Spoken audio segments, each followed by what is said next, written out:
Here you sit about 12 years after you did Too Fast, and the appetite for these movies is stronger and stronger than it's ever been before. How does that feel as an actor? You know, it makes me proud. You know, it makes us all proud to know that we're working on something that people are still interested in. We're working on something that people are still excited about. It's family, it's adrenaline, there's a DNA. There's a Fast and the Furious DNA. And the writers and producers and executives at Universal, along with us as the actors and people that are involved in this, we have figured out a DNA and we're running with this thing. And you know, naturally with what happened with our brother and Paul, I think as many movies as we've all done, I feel like this is the first time we tapped into the sensitivities around how to make this special.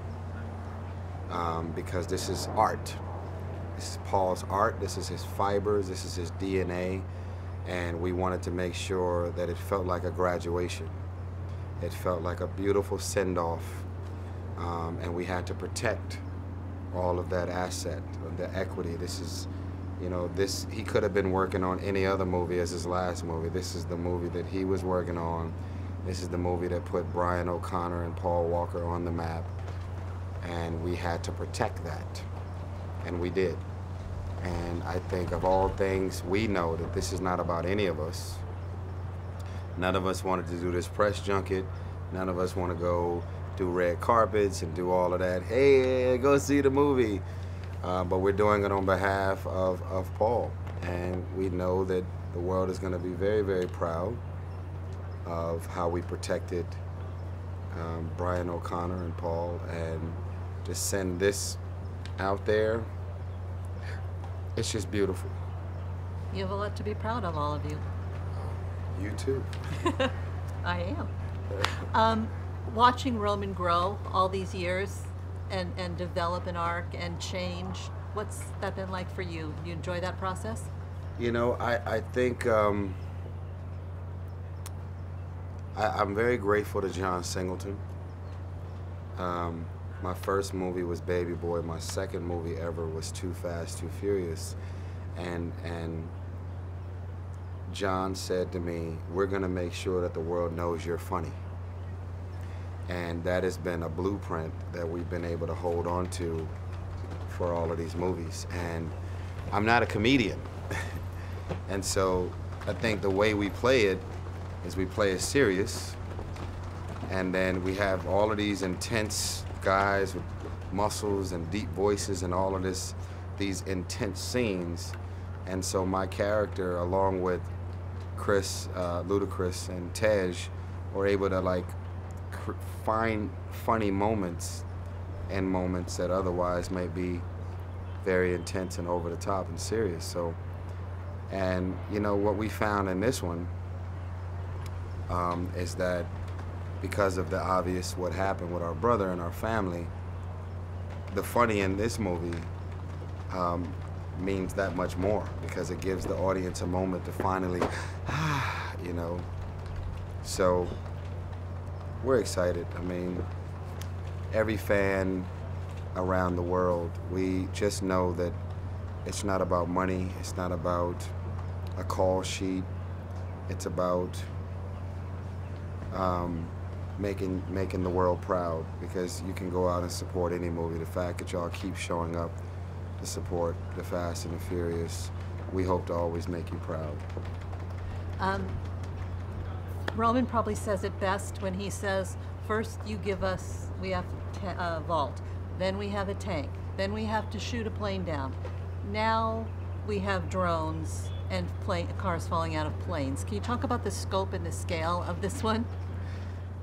Listen, I'm waiting on a phone call to tell me for Fast 8, we want you to bungee jump and shoot the villain on the way down. Like, I don't know what the hell is on the way next, but you know what? It just, I feel like it's like a relationship. The worst thing you can do is create routine. If you're married for 10 years, you want to keep your wife guessing. You want to keep her wondering, what are you going to do next? What are you going to say next? What's on the way? And you don't ever want to get caught up in a routine. So it's beautiful. I know how much fun you had in Abu Dhabi, but can you talk about what it meant to the franchise to bring the film there and why it was so special? Well, I think one of the most unspoken reasons that this franchise is successful is because we have, redefined the standard of Hollywood. Supposedly a multi-ethnic movie on this scale wouldn't translate. And we have changed that perception.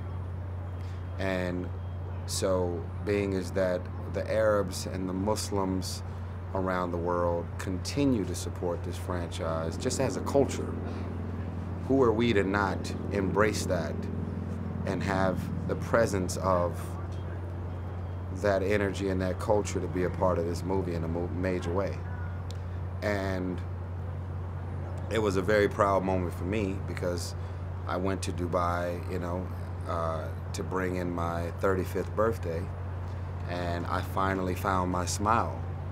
And that level of love and culture and authenticity is something very special. And I was just very happy when I found out that we were going to Abu Dhabi to incorporate the spirit and energy of the culture in the franchise. And they do love their cars, don't they? Oh my. Are you as excited as the rest of the world is waiting for this film to be released, for people to be able to see it and embrace it? Oh, every bit of it.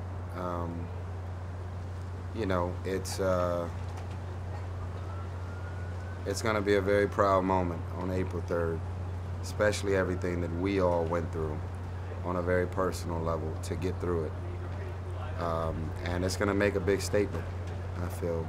And Paul is with us every day. I'm probably going to be wearing this sweater for the next 5 days because it's not about any of us. So that's it. Ladies and gentlemen, you're watching Hey You Guys!